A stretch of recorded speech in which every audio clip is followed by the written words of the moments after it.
É uma loucura, né, falar de prescrição, porque, no geral, no dia a dia, a gente acaba formando como se tivesse, de certa forma, uma obrigação de saber fazer uma prescrição. Mas espera aí, se ninguém para realmente te falar o que é importante e tudo mais, você não consegue. De maneira geral, não tem uma regra, vamos assim dizer, muito bem estabelecida. Tem alguns livros que sugerem uma sequência. Tem um artigo que eu vou falar aqui que sugere um artigo bem bacana, que sugere uma referência também. Por quê? Na hora de fazer uma prescrição, se cada um seguir uma ordem que achar que é importante, ou que, eu quero seguir essa ordem, aí outra pessoa segue uma ordem diferente, outra diferente, perde a padronização, e isso para o trabalho, para o dia a dia, fica ruim, porque cada um colocaria do jeito que quisesse. Um ia colocar a dieta lá em cima, outro ia colocar a dieta lá embaixo, outro no meio, o outro começaria pelo soro fisiológico, o outro pelo antibiótico, e assim por diante. E aí, a hora que a gente pega uma prescrição, se não tem essa sequência mais ou menos padronizada, ficaria assim, você não conseguiria, porque hoje você pega uma prescrição, bate o olho, você já sabe os tópicos na sequência que a gente vai estar vendo aqui, que são importantes. E aí fica muito mais fácil de você já ver se tem alguma coisa diferente ou colocar alguma coisa diferente.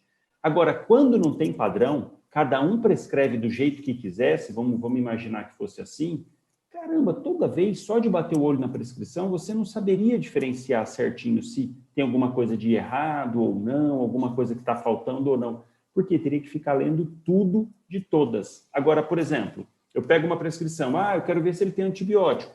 Eu sei onde fica mais ou menos o antibiótico, eu vou lá naquele local. Eu quero saber o que está tendo de cuidado geral com esse paciente, se está falando para mudança de decúbito, cuidado com a colostomia, eu vou lá embaixo, que eu sei que está nessa região. E principalmente, né, quando a gente fala assim, uma prescrição, você pensa ali algo com 5, 6 itens.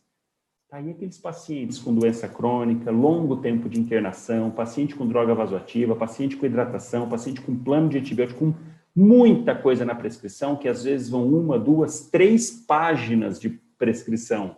Então, imagina só, se fosse feito aleatório, do jeito que quisesse, assim. Poxa vida, não ia ficar legal, né? Ia gerar bagunça.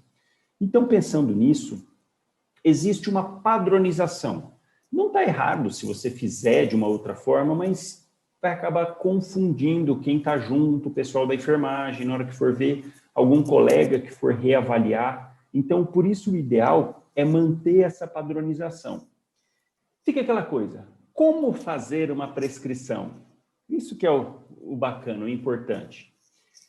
O que representa a prescrição para o médico? Esse é o grande ponto. Essa é a grande questão da prescrição. Quando a gente vai fazer uma prescrição, poxa vida, você já tem que ter visto o paciente, feito uma boa anamnese, partido para o seu exame físico, e tudo aquilo que você levantou de hipótese diagnóstica, você se atentou, pensou, perguntou, viu se tem comorbidade, se já faz uso de alguma medicação, se tem alergia, então tudo isso mais a sua conduta é a prescrição médica.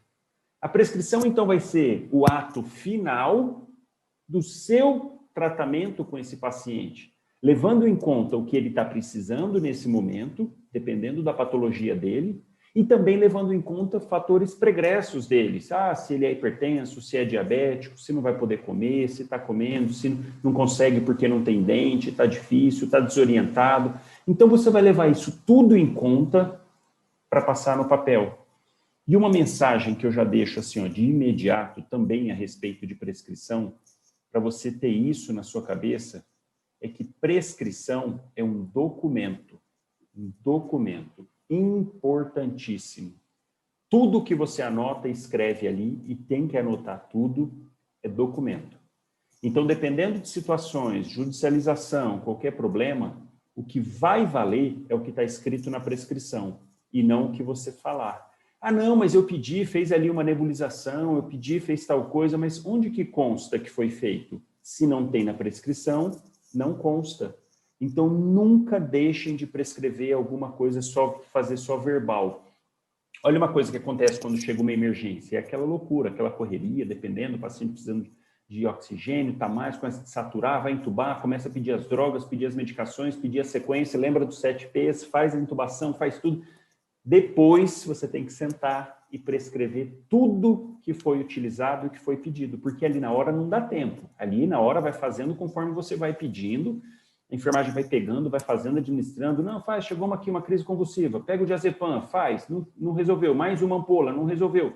Vamos partir para fenitoína. Pega aí 5, 6 ampolas, dilui no soro, põe no paciente, não melhorou, caramba, tá mal, tá rebaixando, ou então melhorou, mas está rebaixado, vou precisar intubar, vamos preparar material para intubação, vamos preparar medicação, nossa, tá hipersecretivo, vamos preparar lidocaína, faz fentanil, midazolam, intubei, tudo mais.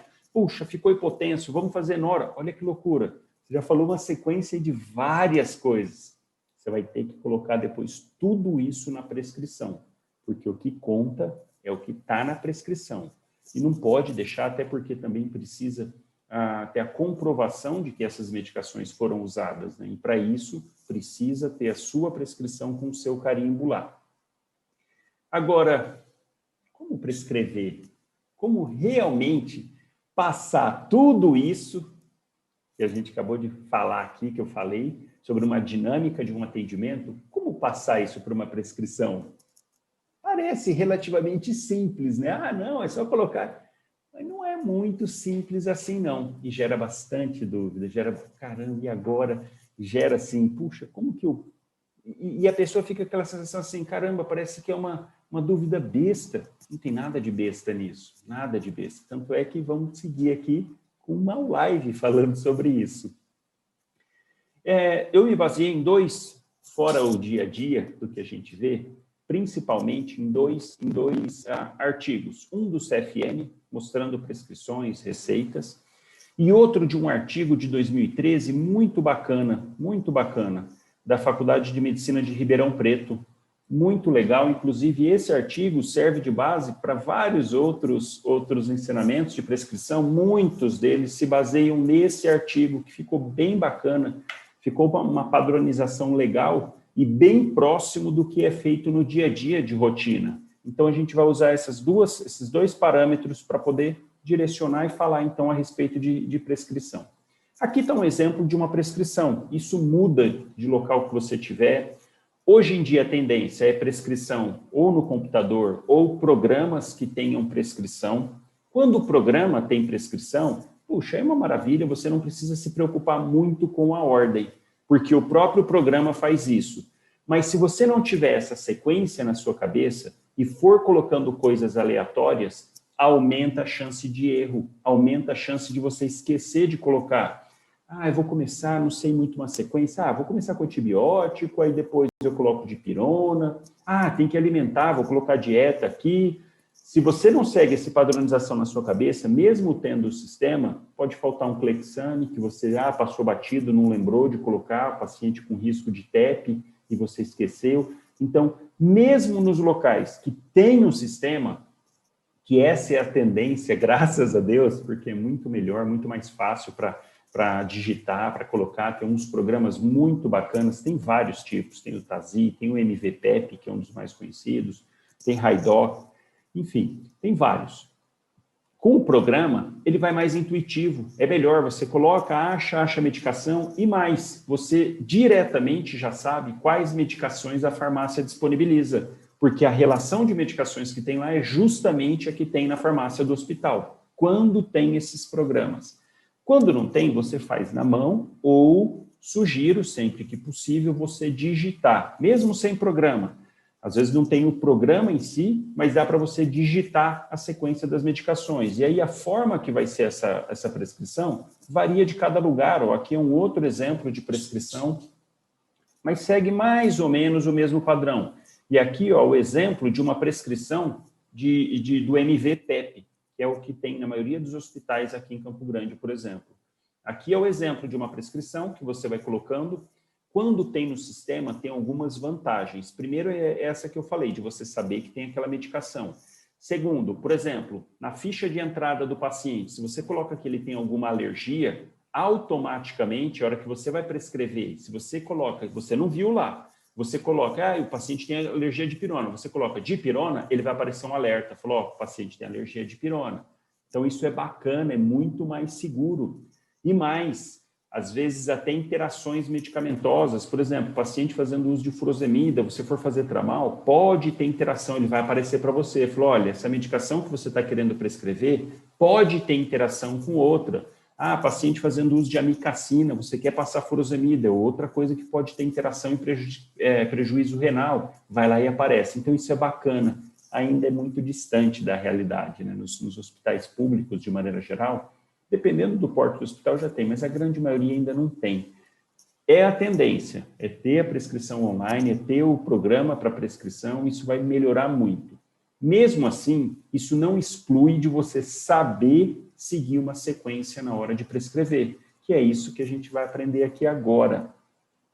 Legal! Qual que é a sequência, então? Estou falando, precisa saber, estou mostrando prescrição, mas vamos lá, vamos para a sequência, para seguir uma ordem, mesmo que tenha sistema no seu hospital. Para isso, esse artigo que eu falei de 2013 da faculdade, eles estabeleceram uma sequência muito bacana, dividido em 3 partes.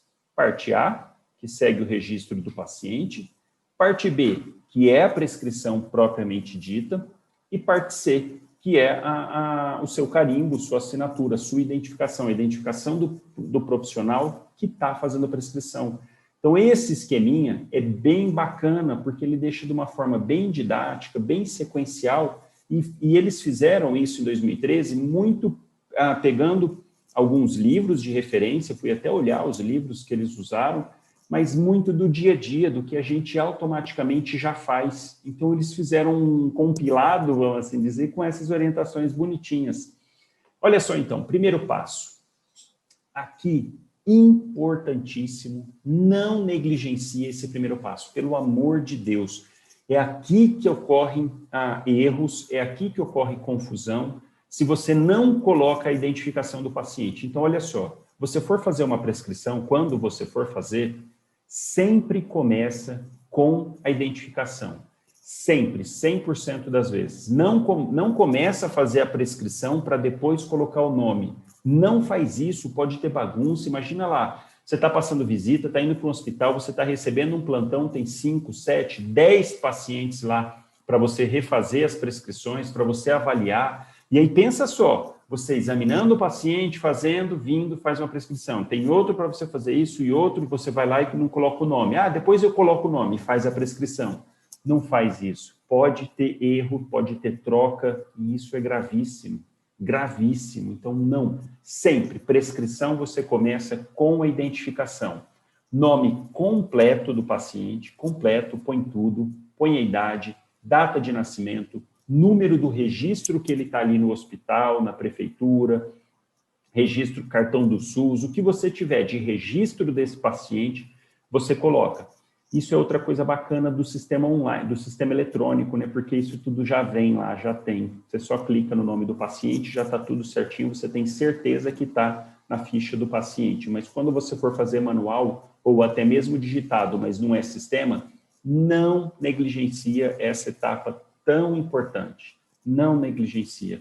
Porque aqui uma confusão que faz aqui pode custar a vida do paciente.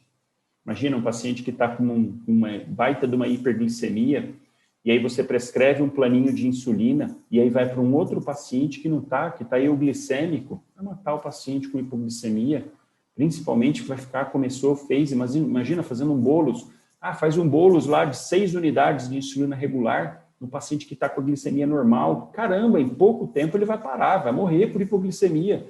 E se tiver na enfermaria cheio, a gente sabe o caos que geralmente está nos hospitais públicos.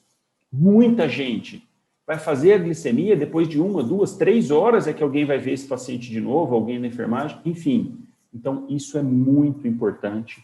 Outra coisa importantíssima, como é um documento, põe a data sempre, de preferência, data e hora, que é aquele momento que você está vendo, que você está prescrevendo, que você está documentando isso. Vai lá e coloca a data e a hora. E uma coisa que eu recomendo, dependendo, não são todos os lugares, mas eu recomendo você a colocar nessa prescrição, então, colocar o registro completo, a idade, o registro do cartão do SUS, o registro do local que você tiver, se é o registro da prefeitura, se é o registro do hospital, enfim. E uma coisa que eu recomendo você colocar mais, um resumo do caso clínico e alergias. Sempre colocar no cabeçalho bem grande. Pneumonia, IAM, pancreatite, insuficiência cardíaca, insuficiência respiratória. Só assim, hipótese diagnóstico. Por quê? Se você faz essa prescrição e dali à tarde, outro período, um outro colega é chamado para ver esse paciente, doutor, tem um paciente lá passando mal, ele precisa pelo menos bater o olho e ter uma noção do que é. E aí ele pega a sua prescrição, tá o nome, a idade, que ele vai precisar disso, e já vê de cara lá, hipótese diagnóstica. Eu sei que é uma pneumonia. E eu sei que esse paciente tem alergia à morfina, tem alergia à dipirona. Pronto, ele já vai ver o paciente tendo uma ideia. Aí ele bate o olho na sua prescrição para saber mais ou menos o que o paciente tem e também na evolução, que eu vou falar ao final. Mas ele bate o olho e já vem aquela imagem. Eu sei que é uma pneumonia e eu sei que esse paciente tem alergia disso. Então, recomendo, se não tiver o espaço na sua prescrição padrão, coloca em cima, coloca do lado, coloca em destaque. Hipótese diagnóstico e alergias. Porque isso vai ser importante não para você, mas para outro colega se precisar reavaliar esse paciente. Então, dá um jeito de pôr aqui em cima, põe na frente do nome do paciente, no cantinho, e alergia põe grande. Até porque, às vezes, assim, o paciente, tá lá, tá fazendo febre. Você não está nesse plantão, passou o plantão. Alguém da enfermagem vai lá e falou, doutor, tem um paciente lá, seu fulano, seu João, tá lá, ele está fazendo febre. E, às vezes, a pessoa... Não, naquele momento, não consegue ir lá avaliar o paciente e falar assim, faz dipirona para já ir melhorando, às vezes o paciente está com bacteremia para não ficar esperando, eu estou terminando um atendimento e vou lá ver. E aí vai lá e faz a dipirona, ele é alérgico. E se você deixa bem grande lá, ela vai falar, não, doutor, já vi lá, dipirona, ele é alérgico. Então, sempre coloca ali em destaque, tá? Nessa primeira etapa, e sempre é por aí que você vai começar, identificação do paciente. Agora vamos falar, sim, da etapa que é a prescrição propriamente dito, que é aqui onde a gente coloca o nosso raciocínio, que a gente coloca a nossa conduta padronizada, levando em consideração o que o paciente tem, a patologia que ele tem, e mais, os antecedentes dele. Então, aqui é justamente isso. Essa parte da prescrição, o passo 2, é a tradução disso tudo, do seu raciocínio clínico e das condições do paciente. Olha que bacana que eles padronizaram, achei muito, muito legal o esqueminha de sequência do que você vai passar, que é o que a gente faz no dia a dia. Primeiro vem a dieta, depois o sorinho de hidratação, depois as medicações venosas, medicações orais, outras vias e cuidados gerais e cuidados específicos. Vocês podem ver algumas divergências em questão de cuidado geral. Boa parte das vezes, o cuidado geral vem embaixo, vem por último. Sinais vitais e cuidados gerais de 6 em 6 horas, de 4 em 4 horas, a gente vai falar no finalzinho. Mas não tem é errado colocar em cima ou embaixo? Não, é uma padronização. Em relação às drogas, também tem lugar que é assim, droga EV primeiro, droga IM em segundo, drogas subcutâneo e, por último, VO. Mas também tem vários locais que seguem essa sequência, venoso, VO e outras vias. Aí vai depender isso, eu acho que assim fica um padrãozinho mais fácil. Venoso, VO e outras vias, fica mais legal. Então vamos falar uma por uma, para destaque, para o que você tem que pensar, que aí para você seguir essa sequência na sua cabeça já, mesmo que seja online, mesmo que tenha programa, segue essa sequência para você não se perder. Então, no primeiro momento, quando chega o paciente, a primeira coisa que a gente vai avaliar é a alimentação na hora de prescrever esse paciente. Porque é um paciente que está instável, é um paciente que está com uma pancreatite, que é bom não entrar dieta, você vai e especifica. Não, pode liberar a dieta, mas qual tipo de dieta? É um paciente diabético, hipertenso? Então, tem que ser uma dieta especial. É um paciente que está em pós-operatório de uma cirurgia do trato gastrointestinal? Vamos começar com dieta líquida, enfim. Nesse momento, então, primeira etapa, dieta. Tem vários tipos de dieta e, na verdade, essa padronização depende muito mais do local que você está atendendo. Cada hospital tem uma padronização diferente. Por exemplo, a dieta branda no hospital universitário é de um jeito. No hospital do câncer, que eu trabalho, é de outro jeito. No hospital da Unimed é outro jeito. Então, isso, na verdade, essa padronização é da equipe de nutrição. Você tem que saber. Você tem que saber assim, não, eu não quero uma dieta plena, eu quero uma dieta mais fácil para o paciente mastigar, ou eu quero que seja uma dieta líquida, porque ele não consegue mastigar, então vamos fazer líquido. Ah, é um paciente que operou de uma cirurgia do colo. Não, então é só água, chá. Você pode até escrever isso dessa forma, ou você pode entrar em contato com o pessoal da nutrição do hospital e perguntar, falar, olha, eu estou com um paciente aqui, eu preciso que ele receba uma dieta assim. Ah, um paciente pós-operatório, eu quero que receba líquido, ou eu quero uma com consistência mais fácil para o paciente mastigar, um senhorzinho idoso. A branda aqui é assim, porque de maneira geral, a branda é assim, ó, alimentos de fácil mastigação e digestão. É um legumezinho cozido, é um legume mais fácil de mastigar, às vezes vem até amassadinho, ou que o paciente consiga amassar para comer. Geralmente, a pastosa é aquela que bate no liquidificador tudo, então ela vem bem pastosa para o paciente praticamente não precisar mastigar, engolir, mas vem bastante resíduo. Em compensação, a dieta líquida é quando você diminui, fica realmente, você bate e ainda coa. E líquida restrita é quando você quer que só vai água, chá. Você não precisa decorar isso, é só para você ter uma ideia dos tipos de dieta possível. E olha um adendo, né, que a gente acaba usando de rotina, dieta zero. Tecnicamente, é errado falar isso. Você tem que falar, olha, nenhum alimento via oral do paciente. Então, você vai falar assim, ó, não é bem dieta zero, é dieta, não alimentar o paciente, nenhum tipo de alimento via oral. Esse seria o certo. Aqui a gente acaba falando, né, dieta zero, mas certo. Então, olha só, dieta, você vai ver, depende de cada situação, depende do contexto do paciente, mas um conselho, né, paciente que está instável, dieta zero, não alimentar o paciente via oral, você não sabe se ele vai para a cirurgia, se ele pode rebaixar, se você vai precisar entubar, então, não. E aí, nesse momento, o que eu destaco para você colocar? Também, você pode até pôr antes, pode pôr depois da dieta, é a questão do paciente no leito, tipo de repouso. Ah, repouso exclusivo no leito, para o paciente não levantar, você já especifica logo no começo.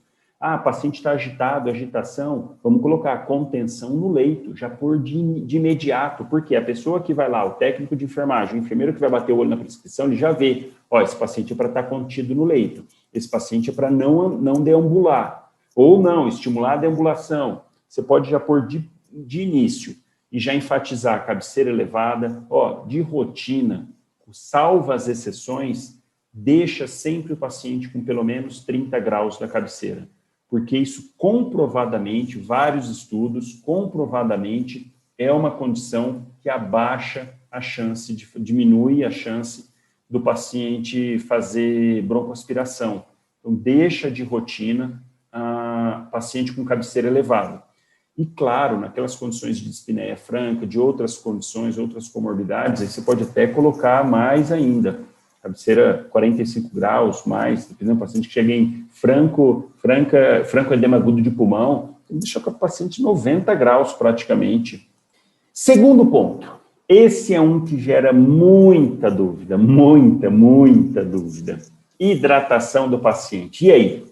O que eu vou usar? Qual soro que eu uso? Qual a quantidade? Esse é um dos que mais surgem dúvidas na hora de conduzir o paciente, na hora de você fazer a sua prescrição, e é um que gera muitos erros também, ou deixando o paciente hiperidratado, ou deixando o paciente sem hidratação adequada, porque quando a gente faz, principalmente pensando naqueles pacientes debilitados, pensando em condições mais graves, se a gente deixa excesso de líquido para esse paciente, ele vai fazer edema, e esse edema prejudica mais ainda a ventilação do paciente, prejudica a absorção de alimentos no trato gastrointestinal. Então, a gente tem que ter um limite, tem que ter um parâmetro.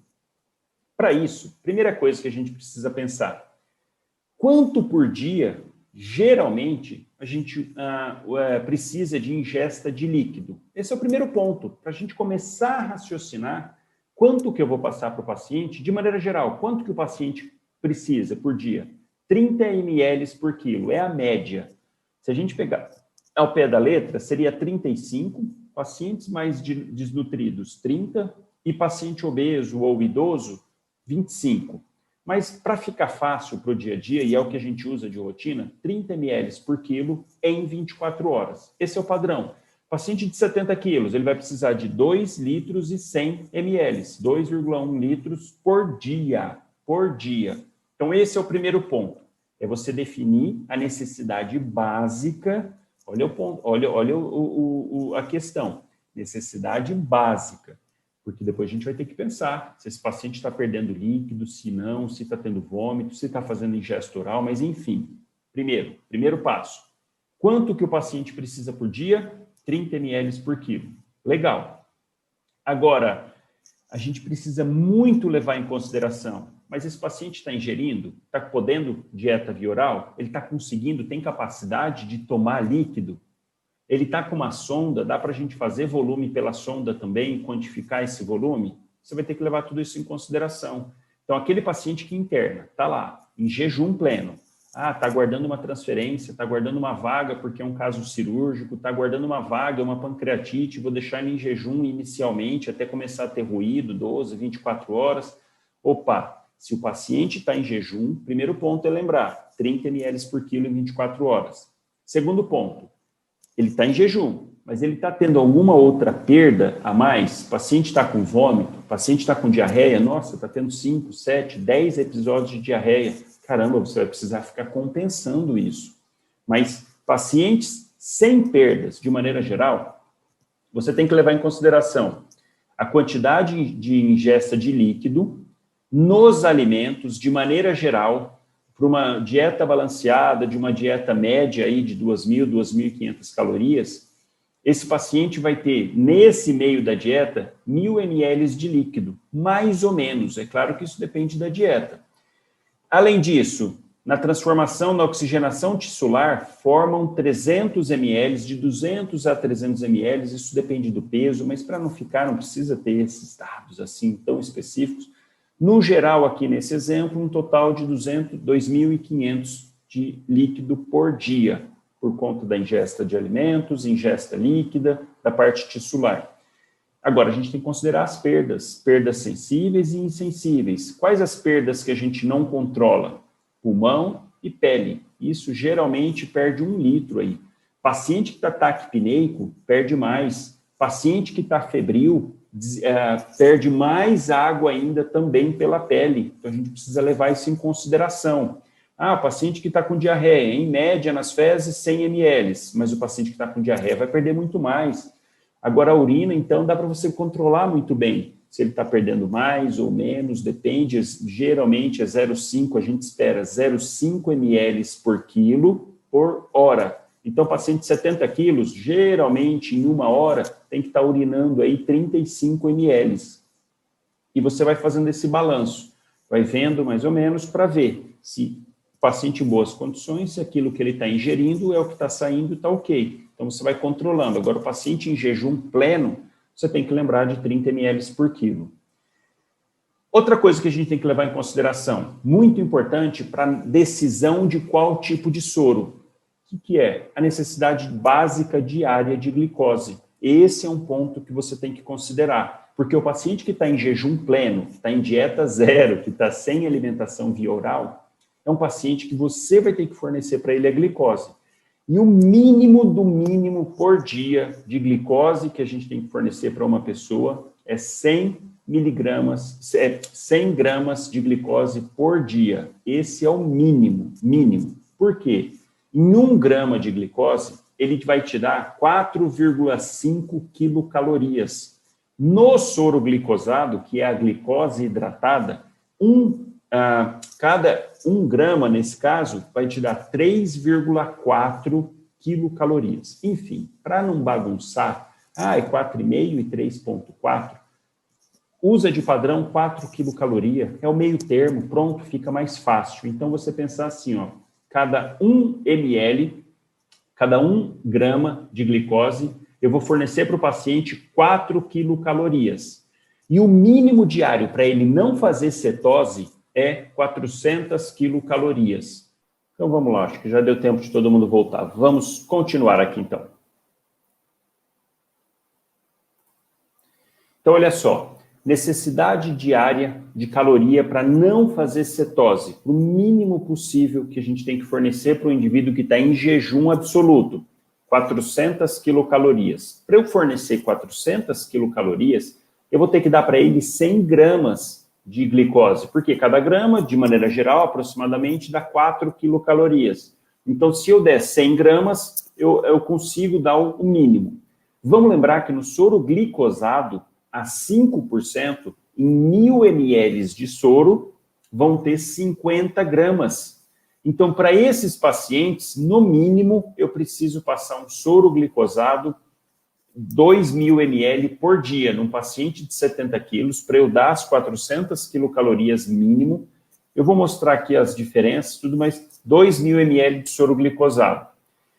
E essa imagem aqui é muito importante para a gente poder entender realmente a composição que cada soro tem.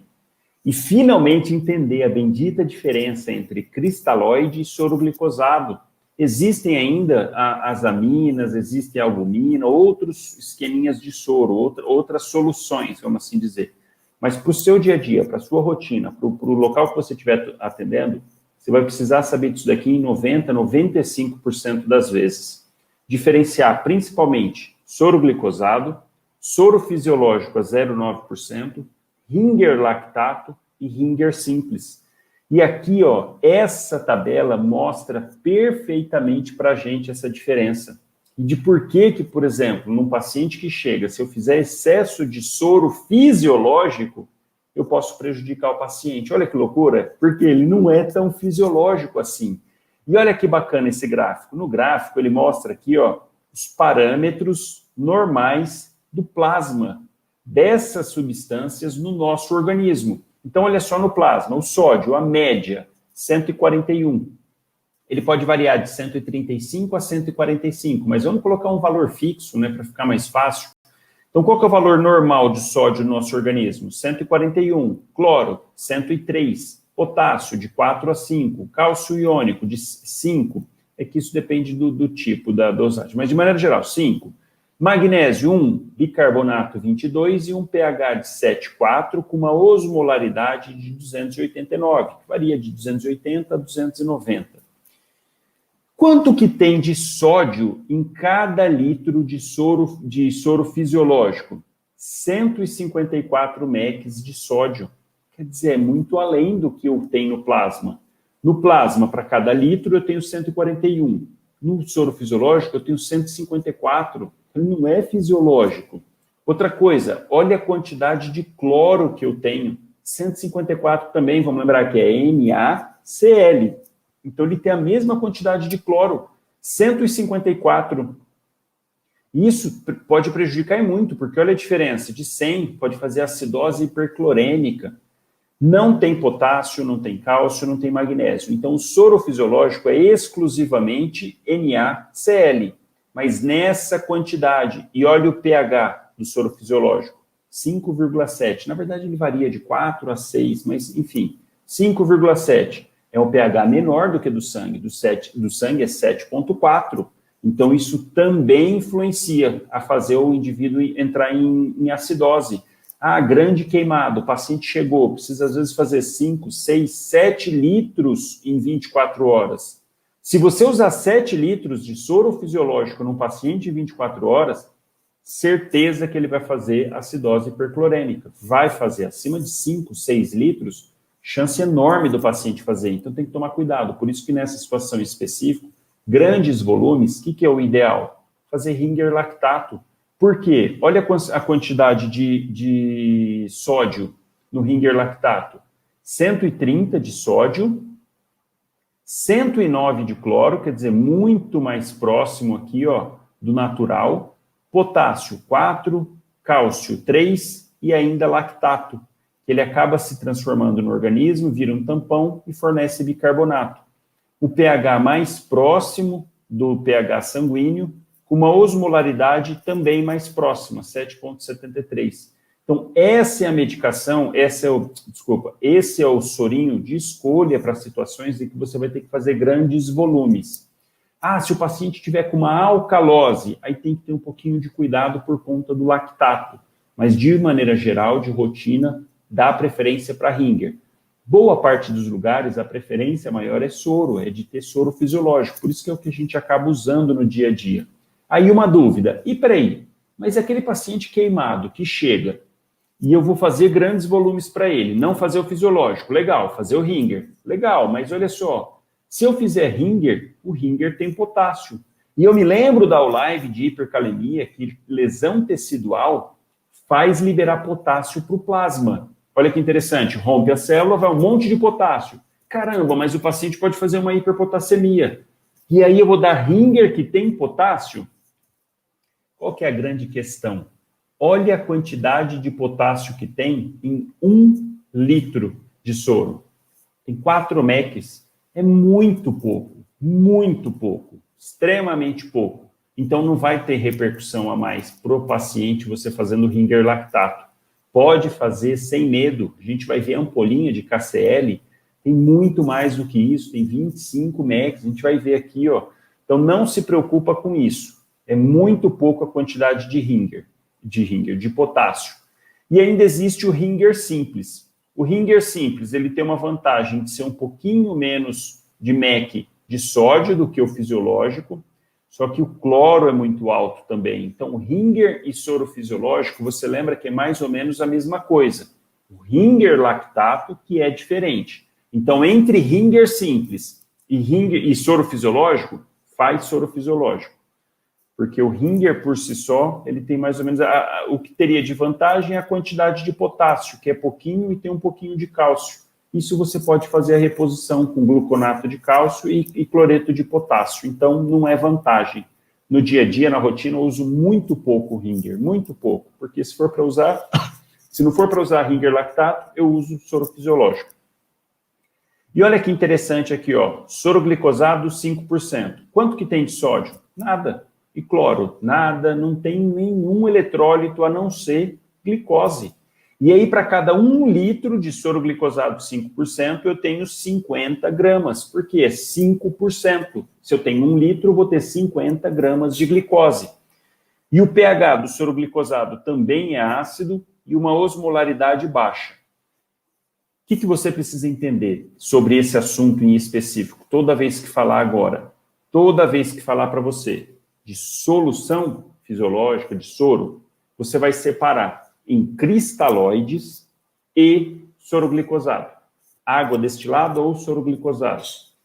Cristalóide, que são ringer lactato e soro fisiológico, tem também o plasma light, mas como é muito difícil encontrar, alto custo, não é comum, é o melhor se tivesse para fazer, estilo ringer lactato, com algumas... É o melhor, mas não tem. Então, você pensa nesses 3. Cristalóide, soro fisiológico, ringer lactato e ringer.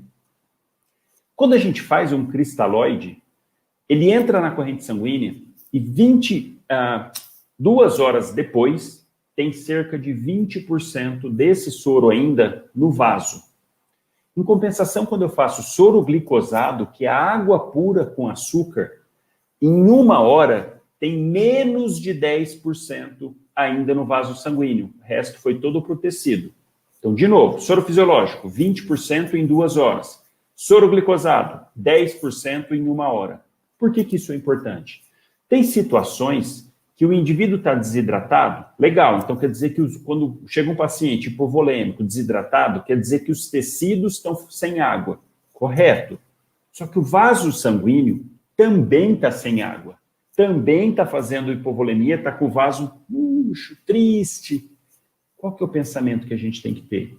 Primeiro, eu preciso expandir o vaso, porque se o vaso está ruim, vamos lembrar da questãozinha da pré-carga, vai voltar pouco sangue no coração, e cada vez voltando menos sangue no coração, ele vai bombear menos sangue.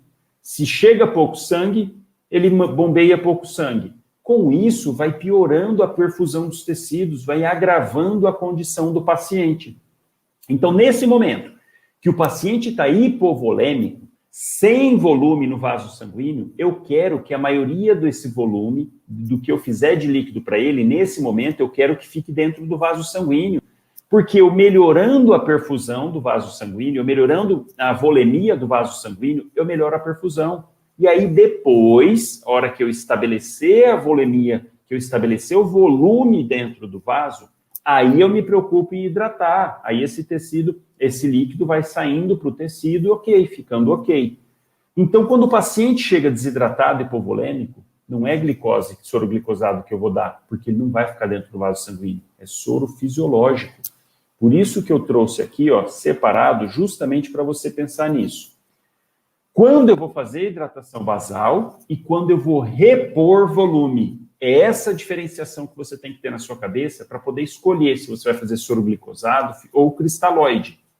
De maneira geral, o paciente que está lá esperando uma vaga, que está na enfermaria, está em observação, está internado, em que ele não tem perda de líquido, que você não vai precisar repor de imediato, você vai pensar em deixar líquido para ele para as 24 horas, que é aquele 30 ml por quilo. O que a gente usa de rotina? Para isso, para reposição, para hidratação ao longo das 24 horas, eu vou usar de preferência soro glicosado ou Ringer lactato. De preferência, soro glicosado. Se o paciente não tiver nenhuma contraindicação, você usa soro glicosado.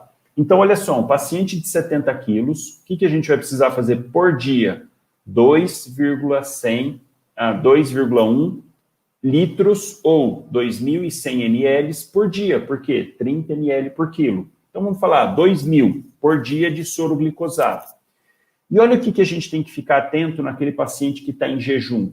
O sódio diário que a gente precisa repor todos os dias, sódio de 4 a 6 gramas, potássio 4 gramas. Para ficar fácil na sua cabeça, põe 4 gramas e 4 gramas. Então, por dia, eu preciso de 68 a 102 mEq de sódio na alimentação ou na reposição para o paciente. E de potássio, preciso de 52 mEq. Por quê? Você faz a continha lá, tem 13 mEq para cada grama de potássio ou 17 mEq para cada grama de sódio. Mas, enfim, para ficar fácil aqui, ó, uma ampola de 19,1% de potássio tem 25 mEq. Então, 10 ml de KCl 19,1%, 10 ml tem 25 mEq. Lembra que eu falei no Ringer quantos mEq de potássio tinha em 1 litro? 4 mEq em 1 litro. A ampolinha de KCl tem 25 mEq em 10 ml. Então, olha a diferença, que absurdo. Por isso que no Ringer lactato, aquela quantidade de potássio que tem ali dentro é mínima. E, em compensação, o cloreto de sódio tem 34 mEq. Lembrando que também tem ampola de KCl a 10%, e aí são 13 mEq, praticamente a metade. Então, 13 mEq, tá? O que eu sugiro para você fazer na sua hidratação no paciente que está em jejum? Você fazer soro glicosado, 1.000 ml, mais uma ampola de KCl xarope, porque eu vou estar dando 25 mEq aqui, e 2 ampolas de NaCl, fazendo IV de 12 em 12 horas. Esse é um padrãozinho para você usar. 2.000 de volume, que a gente viu que é 30 ml por quilo, 2.000 de volume vão dar as 400 quilocalorias de glicose que a gente precisa dar para esse paciente. E eu preciso de 4 gramas de KCl, de potássio, desculpa, e 4 gramas de sódio. Você fazendo esse esqueminha aqui, vão dar as 4 gramas, pelo menos as 4 gramas diárias. Então, e lógico que dependendo se o paciente estiver com hipercalemia, hipocalemia, hipernatremia, hiponatremia, você vai manejando isso. Mas para o paciente que não está com distúrbio hidroeletrolítico, padrãozinho para você deixar ele, se ele estiver em jejum, soro glicosado, junto com NaCl 2 ampolas e KCl 1 ampola para cada litro, tá? Então, esse é um esqueminha padrão para você usar no seu dia a dia, na rotina daquele paciente que está lá aguardando vaga e está em jejum. Se você for usar o Ringer lactato, que você pode fazer isso, você vai substituir o NaCl, porque no Ringer tem NaCl, então você não precisa fazer a complementação. Ah, e o KCl? Geralmente precisa, porque em 1 litro tem só 4 mEq. Por dia, o organismo precisa de 52 mEq, ou 4 gramas. Então, para isso, você vai fazer, mantém a ampolinha de KCl, mais vai precisar fornecer a glicose. Quanto de glicose? Pro dia, para 400 quilocalorias, eu tenho que dar 100 gramas de glicose.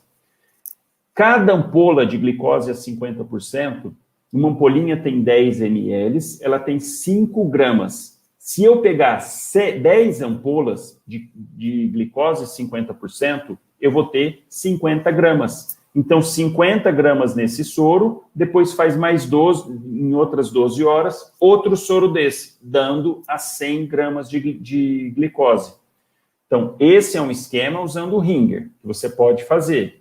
Acrescenta uma ampolinha de KCl e acrescenta 10 ampolas de glicose a 50%. O outro esquema, era NaCl e KCl. Isso você tem no seu material para você poder se lembrar, tá? É um esqueminha bem direto, bem prático para o seu dia a dia, como é que você vai passar os pacientes. Agora, uma atenção mais do que especial. O paciente que chega hipotenso, hipovolêmico, séptico, com perdas, vômito, diarreia, cetoacidose diabética, peraí, esse paciente jamais fazer soro glicosado. Não fazer, porque é o esquema que eu disse.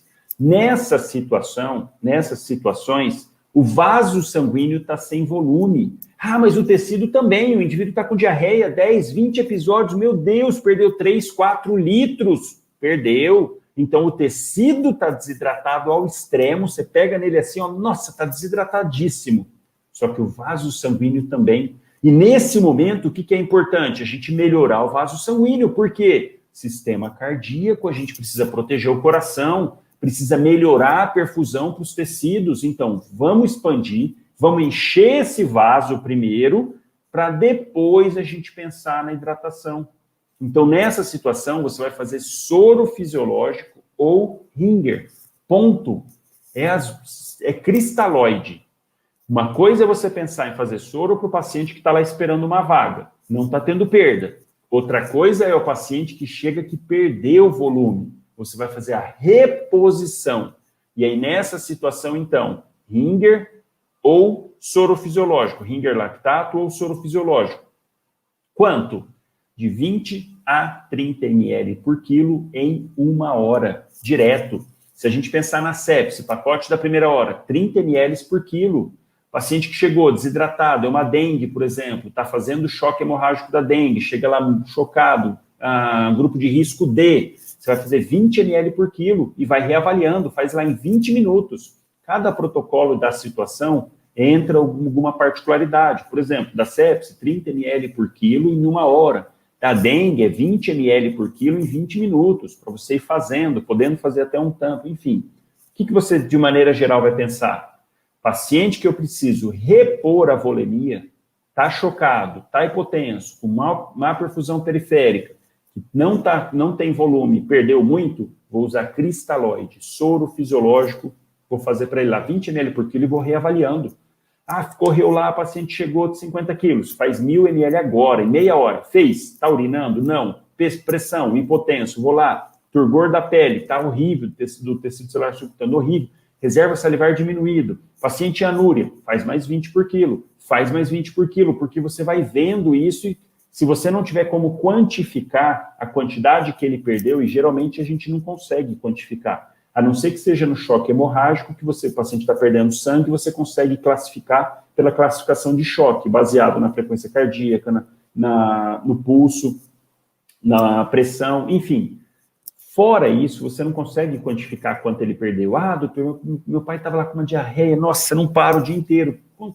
Como que você vai saber o quanto que perdeu? Não sabe. Então faz 20 por quilo, reavalia, vê pressão.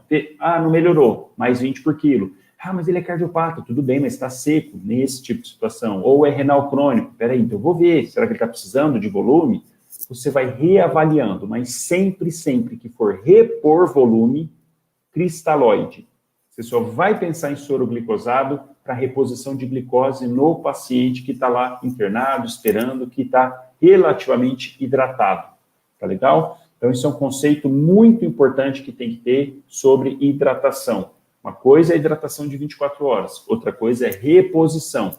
Um outro adendo aqui, por exemplo, no protocolo para diarreia tem alguns esqueminhas de reposição. Você faz 1:4, um de soro fisiológico para 3, desculpa, de soro glicosado, e depois faz meio a meio, enfim. Aí seria um para cada protocolo, né? Então, aqui é uma maneira geral para você ter noção e ter ideia sobre hidratação no dia a dia, tá? Sem entrar em especificação para cada patologia, para cada doença. Só para ficar gravado, para você ter isso, quanto que a gente coloca lá ml hora? Na verdade, quem faz isso mais é a enfermagem, de ver quantas gotas por minuto. Você pode pôr isso na sua prescrição, mas de rotina a gente acaba não colocando. Aqui tem uma formulinha de como que você coloca quantas gotas por minuto. Volume dividido por 3 vezes a hora que você quer que infunde ali. Ah, eu quero que corra em 3 horas, quero que corra em 6 horas, em 12 horas. Você põe o volume, faz a multiplicação por 3 no tempo que você quer e divide, vai dar quantas gotas por minuto. E para lembrar que em cada 1 ml tem 20 gotas no soro. No equipo de macrogota, cada 20 gotas dá 1 ml. E quando é microgotas, 3 vezes mais, 60 microgotas, tá? Não precisa decorar isso aqui dá para você fazer a continha ali na hora. Importante também, se você souber disso, ó, 20 gotas por ml, pronto, você faz a continha ali.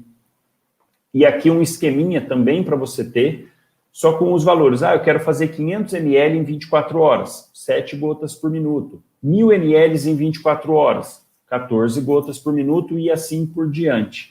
E se eu quiser fazer 1.000 ml em 12 horas, eu dobro. Se 14 gotas por minuto dá 1.000 ml em 24 horas, se eu quiser fazer 2 litros, 1.000 ml, eu faço o dobro, 28 gotas, e é o que a gente usa naquele esqueminha que eu passei ali antes.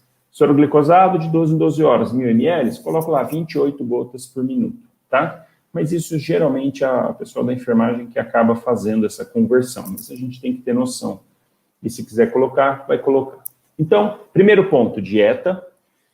Ali na dieta você já pode pôr também, né, a questão do repouso, tudo mais, contenção no leito, leito com grades, eu vou falar um pouquinho disso depois. Pronto, passou, próximo passo, hidratação. Vimos a hidratação, agora vem as medicações via venosa, intravenoso. Seguindo então, dieta, medicação EV, medicação VO e outros. Eles usam até um mnemônico de devo. O que devo prescrever? Então, D de dieta, E, endovenosa, V, via oral e O de outras vias. Então, quando a gente chega então na etapa de fazer a medicação, de aí sim prescrever realmente o que a gente quer de tratamento para esse paciente, também tem uma sequência que a gente precisa seguir, que é o nome da droga, da substância, a dose que a gente quer que faça, a via de administração e o intervalo. Isso tem que padronizar, porque senão vira confusão.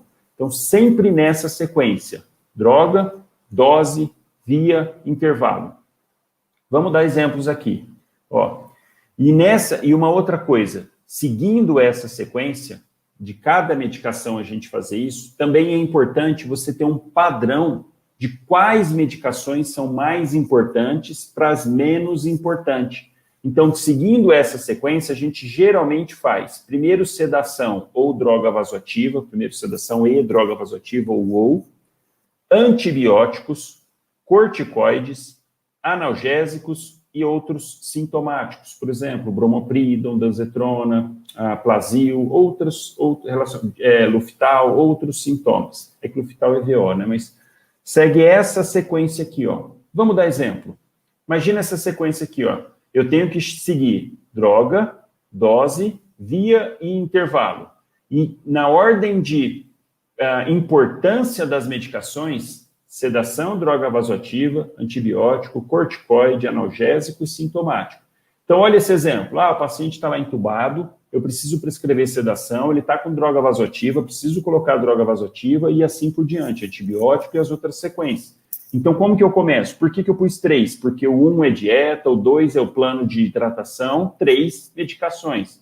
Então, 3. Fentanil, dei o exemplo aqui, 100 microgramas, que vem no frasco. O frasco é 50 microgotas por ml. E o frasco geralmente tem 2 ml, então, ampolinha. 100 microgramas, 2 frascos, midazolam, 50 miligramas, 3 ampolinhas. Geralmente, isso daqui, o fentanil tem 2 ml e o midazolam tem 10. Então, aqui vai dar uma solução, porque você pode diluir do jeito que você quiser, mas esse é um exemplo. Soro glicosado a 5%, 220 ml, para dar 250, ficar mais fácil os cálculos. E aí você vai colocar INBIC, então, nome da medicação, dose, aí a quantidade, né, relacionado com a dose, a via de administração e o intervalo. Aqui, no caso, o intervalo é em bomba de infusão. Então, você pode colocar lá, dá como exemplo, põe 5 ml horas. Pronto, você já está falando do intervalo. Segundo, noradrenalina, 4 miligramas ampola, eu quero 2 ampolas, diluído num soro glicosado de 5%, eu inverti aqui, 5%, 92 ml, para quê? Para dar uma solução de 100 ml, porque cada ampola de noradrenalina tem 4 ml. E aí, INBIC, então, pus a dose, a via de administração e o tempo, o intervalo. Sempre assim. Então, primeiro, sedação. Segunda, droga vasoativa. Terceiro, antibiótico. Sempre vem na sequência. Se não tem DVA, se não tem sedação, antibiótico. É muito importante até para a questão de ter o horário, de ter o padrão, né? O antibiótico, na maioria das vezes, o paciente tem um foco infeccioso, né? Boa parte das prescrições, 90% das prescrições tem antibiótico, porque é uma das causas de internação. Então, é uma coisa que a gente tem que ter logo no início da prescrição. Ceftriaxone, 1 grama, diluído num sorinho fisiológico de 250, venoso, então a dose, 1 grama, o nome, dose, via de acesso e intervalo. E aqui eu coloco um adendo para você. Especifica qual o dia de antibiótico que está, principalmente se esse paciente não tiver internado para você, se não é você que vai estar passando lá todos os dias para vê-lo. Porque cada dia vai ter uma pessoa diferente. Ele está lá numa UPA, está lá num hospital, que cada plantonista, cada dia é um plantonista diferente, que aproveita e evolui os pacientes, isso é muito comum. Então, é importante para o colega, mais para o colega do que para você. Você chegar e bater o olho, hoje é o D3 de antibiótico, hoje é o D4, vai mudando. Então, no primeiro dia que começou, põe D1.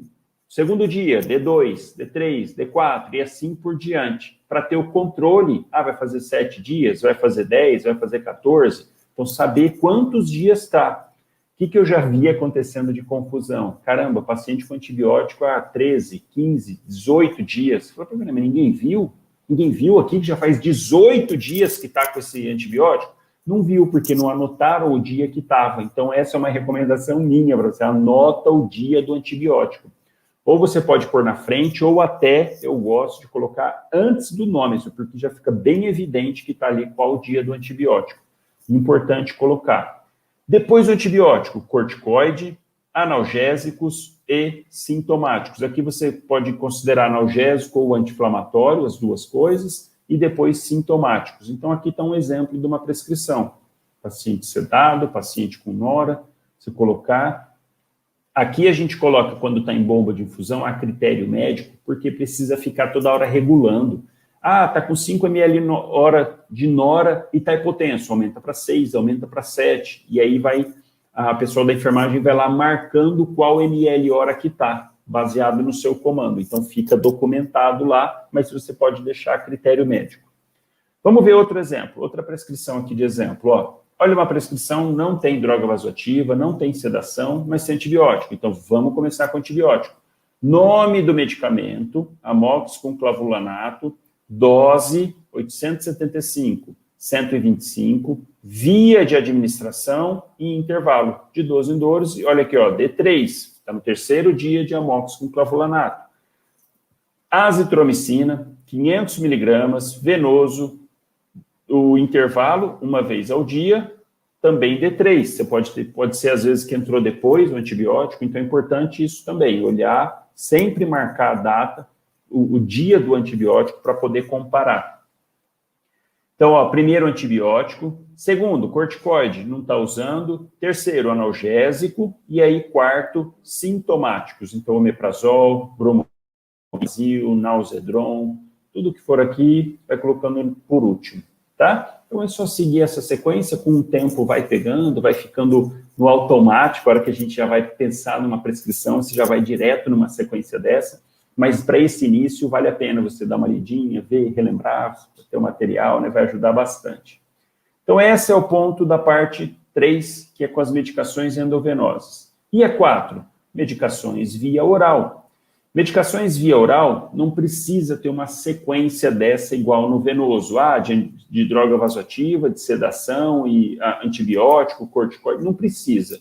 Droga via oral, você pode fazer na sequência que você achar ali, ver. Geralmente, eu recomendo você começar com coisas que você está passando para o paciente, que ele não fazia uso, para depois drogas que ele fazia uso. Aqui, vamos supor que esse paciente está fazendo hipertensão, mas ele tomava Puran T4, então você tem que manter o Puran T4 dele. Mas vou colocar antes as drogas de hipertensão. Losartana, 50 mg VO de 12 em 12, hidroclorotiazida, 25 mg VO, cedo. Esse é um exemplo. E o Puran T4 dele, você precisa especificar, o Puran, por exemplo, é uma medicação que tem que tomar em jejum, 30 minutos antes do café da manhã. Então você coloca, jejum, pelo menos 30 minutos antes do café. Quanto mais claro e objetivo você for na prescrição, é melhor, dá menos margem de erro. Então, seja sempre claro, objetivo, do jeito que você quer, porque isso favorece muito o paciente, né? Isso que é o mais importante, que a gente tem que pensar, lembrar, é o paciente sair beneficiado. Então, quanto mais claro você deixar, é melhor para o pessoal da enfermagem, que é melhor para o paciente. Depois de via oral, você vai fazer as outras vias. Então, lembra do devo, dieta, hidratação, dieta, via endovenosa, via oral e outros. E entre os dois tem a hidratação que a gente viu, mas que é endovenoso. Outros, aqui você vai passar se é nebulização, se é subcutâneo, IM, olha um exemplo aqui, enoxaparina, 40 mg, subcutâneo, de 12 em 12 horas, nebulização, e o paciente faz uso de timolol, tem glaucoma, vai pingar uma gotinha em cada olho, você vai perguntar, vai colher com ele a história para ver se ele tem, se ele estava fazendo uso, você quer incluir na prescrição de onde ele está. Você vai lá e coloca, então, via subcutânea, nebulização, via ocular, com o colírio. Então, essa é nessa etapa de outras vias. Tudo que sobrou ali, né, se a gente for pensar, o mais importante está ali em cima, que é a parte venosa que você quer que faça, que chegue, e aqui as outras drogas.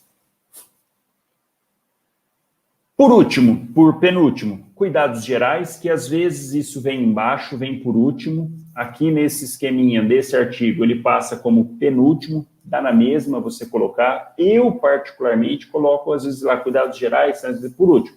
Só quando eu quero enfatizar assim, PA, eu quero que veja pulso e PA de 6 em 6 horas. É um paciente que pós-operatório, que está com risco de sangramento, deixei com dreno, quero ver ali pressão e pulso de 6 em 6, de 4 em 4 horas, aí eu coloco antes, para destacar.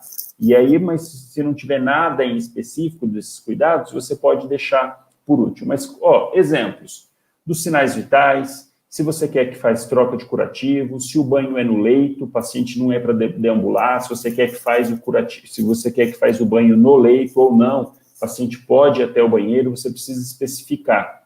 Cuidados com bomba de infusão, cuidados com colostomia, cuidados com dreno, tudo isso é nessa parte agora que você vai colocar. E aí, assim, você não precisa decorar nada disso, é só você ter em mente, poxa, chegou um paciente, ele está com uma infecção na perna, está drenando secreção purulenta, poxa, já deixei dieta, já deixei o plano de hidratação para esse paciente, já fiz os antibióticos, fiz remédio para dor, porque ele está com muita dor nessa perna, uma erisipela, uma celulite, uma fasciite, enfim, já fiz.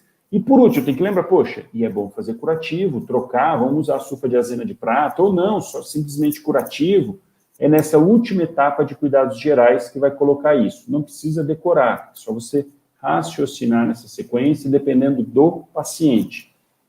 E por último, cuidados específicos, que entra também nesses de cuidado geral, mas aqui, uma coisa, né, de oxigenoterapia. De rotina, o que eu vejo e o que eu faço é quando precisa de oxigênio, eu coloco lá em cima, junto lá da dieta. ou antes da dieta, primeiro ou depois da dieta zero ou não alimentar o paciente. 2, O2 nasal, O2 em máscara de Venturi, O2 VNI, porque é algo muito importante. E eu prefiro deixar em cima em destaque. Aqui ele traz para colocar lá para baixo. Eu prefiro deixar em cima. Então, assim, não tem um certo e um errado. Mas eu acho mais pertinente deixar lá em cima. Porque qualquer pessoa que bateu o olho na prescrição já olha, puxa, esse paciente está com O2. E principalmente, né, aquelas prescrições enormes, às vezes precisa 2 páginas, ficar lá para trás, eu acho ruim. Mas, de qualquer forma, e aqui uma coisa importante, aqui que você vai pedir, ó, passa uma sonda nasogástrica, passa uma sonda vesical, anota para mim o débito dessa sonda vesical, anota para mim o débito do dreno, é tudo nesse final que vai colocar. E lembrar, se tiver disponível, fazer fisioterapia respiratória, motora nos pacientes, principalmente paciente acamado, paciente com alteração pulmonar, isso é muito, muito importante. Então, olha que bacana que ficou aqui a sequência. Alimentação, hidratação, medicações endovenosas, medicações via oral, outras medicações, subcutâneo, nebulização, colírio, cuidados gerais e cuidados específicos que meio que se misturam.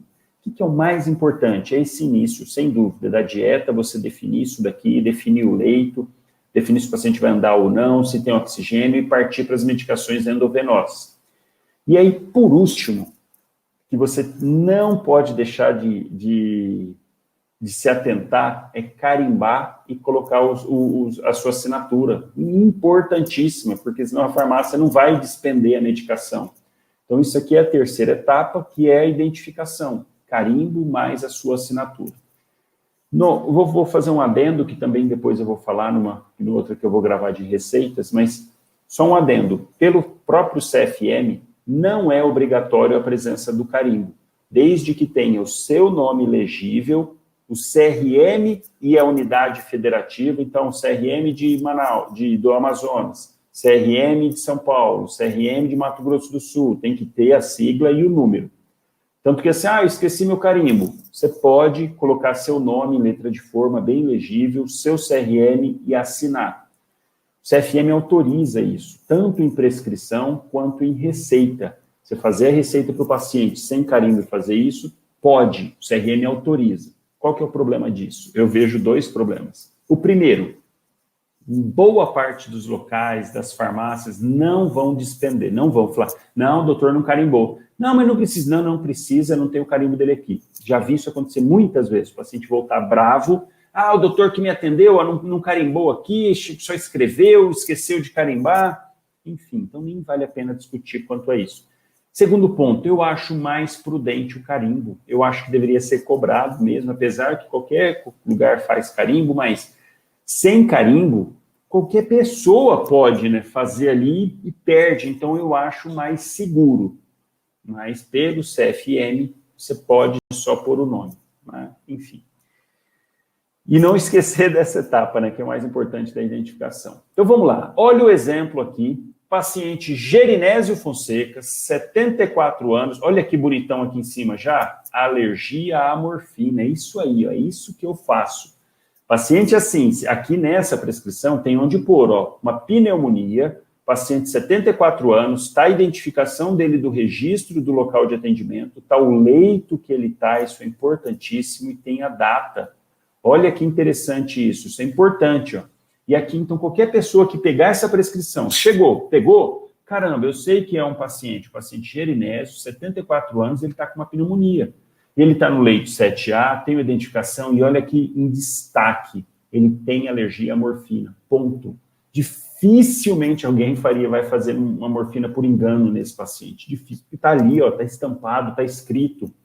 E aí, olha que interessante, dieta. Via sonda nasointeral, então é um paciente que não está se alimentando via oral, um paciente que está sem condições de dieta via oral, então você especifica que você quer a dieta via sonda nasointeral, cabeceira elevada sempre para evitar broncoaspiração, e o paciente está no catéter de O2, ó, catéter de O2 nasal, 2 litros por minuto. Você pode pôr aqui embaixo, como item 2 também, não tem problema. Não tem uma regra bem estabelecida para isso, assim, fixa. Olha uma outra coisa interessante. Contenção no leito ou, às vezes, dependendo, leito com grades, para não correr o risco do paciente levantar, ele está um pouco desorientado, ele levantar e cair. Então, você coloca lá em cima, porque isso daí é importantíssimo. Principalmente se for contenção no leito, já deixa lá em cima. O paciente está agitado, está ruim, vamos enrolar a mão, o braço, para ele não se machucar. E aí a gente parte, então, para a sequência. Devo dieta, endovenosa, soro glicosado, um paciente que está com alimentação, eu vou diminuir a quantidade, vou ver quanto que está conseguindo fazer para ele de volume na sonda nasoentérica, vou diminuir, então, a quantidade de soro glicosado, vou deixar 500, uma ampolinha de NaCl nessa situação e ver de 12 em 12, vou estar fazendo 1000 de volume para ele. E aí vou ver quanto que está entrando de dieta. Se estiver entrando mais 1.000, 1.500, eu deixo, porque é um volume total diário que o paciente precisa. Se estiver entrando mais ou menos, você vai regulando, mas aqui é um planinho para manutenção. Não estou expandindo ele, não estou fazendo soro fisiológico para expansão. Depois, antibiótico, levofloxacina, 750 miligramas, nome, dose, via de administração, intervalo. Uma vez ao dia, e olha o dia que ele está fazendo. D2, você pode pôr aqui ou pode colocar aqui, em destaque. 3, analgésicos, porque ele não está usando corticoide, ele não está usando droga vasoativa, sedação, não tem corticoide nem anti-inflamatório, então venho para o analgésico. Dipirona, 1 grama, de 6 em 6 horas. Captopril, aí a gente, então, finalizou os venosos, vamos para o via oral. Captopril, 50 miligramas via sonda nasoenteral, de 12 em 12 horas. Acebrofilina, que é um xarope, 10 miligramas por ml, um expectorante, 10 ml via sonda nasoenteral, de 12 em 12 horas. E depois que eu faço, então, o via oral, vamos partir para as outras vias. Enoxaparina, 20 miligramas subcutâneo, uma vez ao dia, profilaxia de TEP. Depois, sinais gerais, PA e pulso de 6 em 6 horas, o paciente está ali borderline, está tendendo a fazer hipotensão, deixa lá. Deixa para ficar vendo e você ter esse parâmetro depois na sua evolução. Oximetria de pulso, se você quiser, e fisioterapia respiratória motora. Esse é um exemplo de uma sequência, de uma prescriçãozinha que você pode usar no seu dia a dia aí, no paciente com pneumonia, seguindo isso para poder lembrar do que devo prescrever, tá legal? E olha o que interessante, agora que a gente viu toda a sequência, vimos a lógica que tem por trás, se é que dá para falar isso, de uma prescrição, um último recado relacionado a isso para vocês. Sempre que tem uma prescrição médica, sempre põe isso na cabeça como regra. Se tem uma prescrição médica, tem que ter uma evolução médica. Ponto. Leva isso para o resto da sua vida. Se você fez uma prescrição, ou você modificou uma prescrição, você acrescentou algum item, obrigatoriamente você precisa documentar isso, você precisa escrever. Se foi você que fez toda a prescrição, você vai fazer uma evolução. Peguei algumas vezes isso já, paciente lá para reavaliar, doutor, tem um paciente aqui para ser reavaliado. Vou lá ver, não tem evolução. Como que você vai ajudar aquele paciente? E mais, você pega lá a prescrição, não colocou o que é o caso, não colocou se tem alergia, não colocou nada, você chega lá para reavaliar o paciente, às vezes o paciente está desorientado, agitado, como que você vai fazer? É isso que é a questão, você precisa pensar em ajudar o paciente da melhor maneira possível. Então, se precisar um colega reavaliar esse paciente, esse colega tem que ter condições para isso, por isso que fez uma prescrição, obrigatoriamente tem que ter uma evolução. E mais, isso agora eu estou falando pelo ponto do paciente, que essa é a nossa função. Agora, segundo motivo, judicial. Qualquer coisa está a prescrição, que é um documento, mas se não tem evolução, como que você justifica os seus atos? Você não vai conseguir justificar. Ah, não, mas primeiro que você não vai nem lembrar do caso. Já começa por aí. Ah, entrou, a família acionou, foi para a justiça, você é chamado, tem lá uma prescrição sua. O paciente você atendeu, você prescreveu, foi embora do plantão, ele morreu à tarde. E aí? Como que você vai justificar se você não fez nem na ficha de admissão, nem na evolução do paciente? Não tem como justificar. Se você não tem o escrito, não vai adiantar você falar nada. Ah, não, mas a hora que eu passei lá, esse paciente estava ótimo. Podia até estar mesmo, você passar, conversar, o paciente conversando. Você virou as costas, saiu, ele fez um TEP maciço e morreu. Isso pode acontecer, dependendo da situação, 20% de chance de fazer isso. E aí, como é que você vai justificar que o paciente está bem? Fala, caramba, mas espera aí, esse paciente morreu à tarde, foi visto de manhã e ninguém fez nada? Será que ele já não estava mal de manhã, não? Se não tem lá a sua anotação, você não vai ter como justificar, vai ficar a sua palavra contra o que não tem ali. Então, prestar muita atenção na evolução junto com a prescrição. E se você tem lá uma prescrição, já tem uma evolução, doutor, esse paciente está apresentando vômito, tem como o senhor passar um Plasil para ele? Peraí, vai lá avaliar, será que ele não está infartando? Porque também acontece, não, toma aqui Plasil negativo, fala, peraí, mas por que ele está vomitando? Não tem na prescrição dele remédio para vômito? Não. Se não tem, é porque ele não estava vomitando. E por que ele começou? É só pelo antibiótico? Às vezes está fazendo metronidazol dá um baita do enjoo, um gosto metálico na boca, ou então um tramal, passaram um tramal e não colocou um antiemético. É só isso? Ou não? O paciente está lá, era uma dor no peito, que melhorou e de repente agora está vomitando?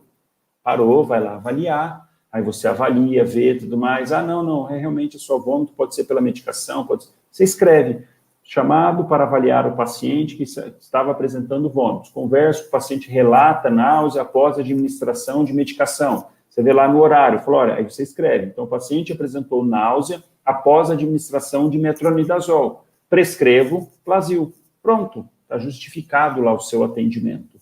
Então, nesse paciente que a gente acabou de ver a prescrição, Gerinésio, não podia faltar evolução, não podia faltar. Então, Gerinésio Fonseca, o que você faz? Isso é o conselho meu para você, de evolução médica. Sempre em cima, faz um resuminho. Você facilita para o colega que vai reavaliar. Então, você coloca o nome, a identificação, o leito, tudo para ficar documentado que essa evolução é desse paciente. Da mesma forma que você não vai fazer prescrição sem começar pelo cabeçalho, você não vai fazer evolução sem começar pelo cabeçalho. Sempre em cima, sempre colocando dados do paciente, do leito, tudo mais, para não ter erro. E aí, faz um resumo. Caso, pneumonia com sintomas há 3 dias, ponto. Paciente em segundo pós-operatório de apendicectomia, retorna com dor abdominal, ponto. Coisas assim, emergência hiperglicêmica, chegou com PA 23/15, em uso de Nipride, ponto, faz um resuminho assim, aí você coloca e, se possível, colocar antecedentes bem direto assim, resumido, e alergia sempre em destaque, põe ali maior, letra maiúscula, põe na prescrição, isso é uma coisa importantíssima, a gente ouve com frequência. Caramba, foi lá, reavaliou o paciente, passou a medicação, o paciente tinha alergia. Ninguém perguntou, porque quem atendeu foi uma pessoa, quem foi reavaliar foi outra, não tinha na prescrição, o paciente não tinha condição de falar, às vezes, enfim, coloca isso. Uma coisa importante também é a data da internação. Faz quanto tempo que esse paciente está aqui? Chegou quando? Chegou hoje de manhã? Não, chegou semana passada, está aqui ainda? Colocar isso. E aí, dependendo, assim, aguarda vaga de transferência, escreve isso ali no resumo. Aí você parte para a sua evolução. Paciente sem queixas hoje, Gerinésio.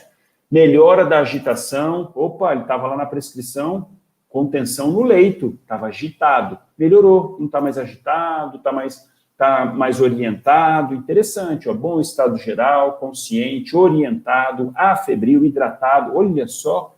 Foi entrado com levofloxacina para ele, provavelmente chegou com um quadro aí mais de sepse, quase sepse, uma desorientação, pode ser só pela infecção, já está melhorando, maravilha, documenta isso, põe os sinais vitais e fundamental para a sua defesa, para você deixar documentado. Frequência cardíaca 88, frequência respiratória 18, saturação, PA, ausculta, põe ausculta, abdômen, extremidades, segue a sequência de uma anamnese enxuta. Não precisa ficar exame neurológico, exame de... Não pode também ser prolixo, tem que ser objetivo, com o que importa. Por exemplo, nesse caso, abdômen, não tem nada, você pode até pôr, sem particularidades, indolor, ponto. Extremidades, boa perfusão, Paciente idoso acamado, vai lá e palpa a panturrilha, sem empastamento de panturrilha, para ver se esse paciente não está fazendo um TVP. Se você não palpa lá, ele está fazendo um TVP, aumenta muito a chance de fazer TEP. Então, colocar, escrever, e aí você pode também descrever embaixo os exames laboratoriais do dia. Ah, hoje foi coletado hemograma, bioquímica, sódio, potássio, uretra, e os valores são esses. Copia e põe. Porque muitas vezes, precisou reavaliar. Chega lá para reavaliar, o colega vai pegar a prescrição. Se ele tiver que ficar procurando exames ainda, puxa, se ele foi chamado lá é porque geralmente o paciente está mal, está tendo alguma intercorrência. Então, quanto mais você puder facilitar para o colega, melhor para o paciente. Essa que é a grande questão, né? Quanto mais a gente facilita, quanto mais a gente deixa objetivo, é melhor para o paciente. Então, coloca, deixa lá, ó, isso aqui é um exemplo para você seguir de pensamento, de como você deixar um esqueminha de prescrição, de evolução, desculpa, para os seus pacientes. E aí, ó, conduta, mantém o antibiótico, que vai completar 7 dias, lembra lá que está em D3, em D2, retirar a contenção, mas em compensação, deixa um acompanhante lá. Então, ó, acompanhante permanente. Aí você vai lá na prescrição, ó, carimbo, médico na prática, e olha a assinatura aqui, ó, tá escrito aqui, ó, médico na prática aqui nessa assinatura. Não palestra, mas tá escrito ali, ó. Você põe CRM bem legível e o número do CRM, de qual estado que é e bem legível. E aí você volta aqui na prescrição e pode colocar suspenso, você pode riscar aqui, ó, colocar suspenso, contenção no leito. Ou, como a gente estaria fazendo, primeiro a gente avaliaria o paciente, faria aquela evolução para depois a prescrição. Então, a gente ia tirar esse item. Suspenso, contenção no leito. Acompanhante permanente, tá? Só para ficar, ó, bonitinho, tudo documentado, tudo certinho. Então, ter essa atenção especial toda vez que você for fazer uma prescrição, lembrar que precisa de uma evolução. Toda vez. Põe isso na cabeça, deixa isso como fixo, porque faz a diferença, tanto para o paciente, para o colega que for atender, e judicialmente você está amparado e protegido. Jamais, jamais prescreva um paciente sem você examiná-lo. Não faz isso, não faz isso. Quanto a receituário, hoje tem a telemedicina, mas tem umas normativas para isso. Agora, paciente que está no hospital, está internado, precisa de prescrição, tem que ter evolução. Não faz prescrição sem ter visto o paciente, sem fazer evolução. Tá legal, pessoal?